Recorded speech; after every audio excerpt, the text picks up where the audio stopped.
It's translated as crooked horn, but President Zelensky affectionately calls Kryvyi Rih his big soul and heart. He credits this gritty, industrial city with molding his character. Growing up in a sprawling block of flats, known as the Anthill.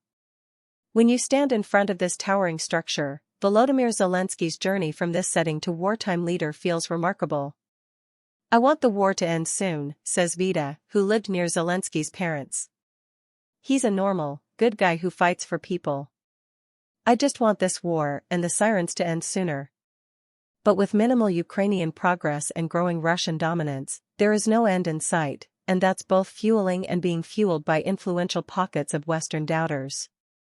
At the recent Munich Security Conference, President Zelensky told delegates not to ask Ukraine when the war would end but instead to ask why Putin is still able to continue it. With blocked military aid now directly hampering his forces on the front line, it was a swipe at those delaying the ammunition and weapons his soldiers desperately need. "I'm no politician," confesses Valery, a man in his 80s, perched outside a grocery shop. "We can't ask when the war will stop again. We must fight, we won't tolerate anything else. People are so angry now." That appetite to defend has remained mostly intact since that morning on February 24, 2022. Against a terrifying unknown, people volunteered in their thousands to join Ukraine's fight.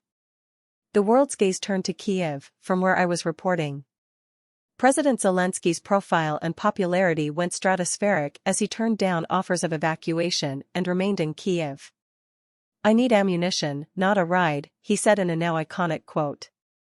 His needs have not changed, but his pleas have lost their electrifying impact.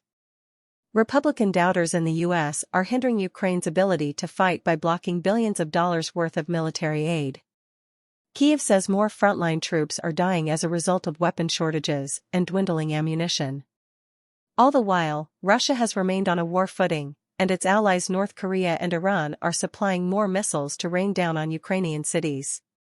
Kryvyi Rih isn't immune to the fatigue most of the country feels.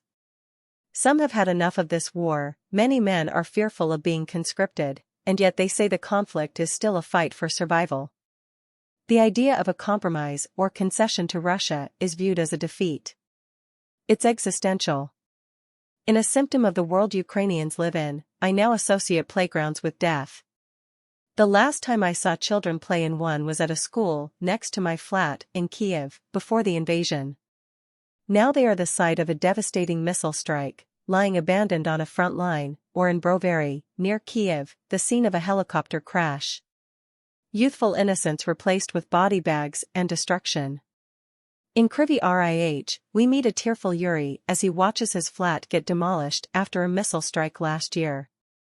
Exposed wallpaper patterns reveal the different lives destroyed. "No one needs this war, what is it for anyway?" he asks. "So many people are being killed." So, does he think Ukraine should swap territory for peace? "Definitely not," he replies bluntly. "A lot of people died for those territories. There is no point in giving them up." The lack of battlefield progress caused a corrosive rift between President Zelensky and the head of his armed forces Valery Zaluzhnyi. Now sacked, General Zaluzhnyi is seen as a potential political rival to his old boss. Around Kryvyi Rih, Ukrainians try to help where their country's allies increasingly will not. In one inconspicuous building, a growing army of volunteers stitch camouflage nettings for troops on the front line. "The men and women are kept separate because of their different jokes," explains the organizer. In another industrial wing of the city, a former bike club has swapped cycling for smoke. Teams mix chemicals into canisters, which will become smoke grenades. A useful military tool if you are trying to attack or evacuate the injured. "It's impossible to stay at home with my thoughts when my husband is fighting," explains Ines, one of the volunteers. "Here I feel I can do something to make it easier for them." Russia's decade of aggression towards Ukraine began with the annexation of Crimea in 2014 and then spilled into a draining war in the country's east. On the 731st day of the full-scale invasion, it's a different kind of war. While extraordinary, Ukraine's successes in defense and degrading Russia's navy have not changed the tide in its favor. The novelty of this war has gone.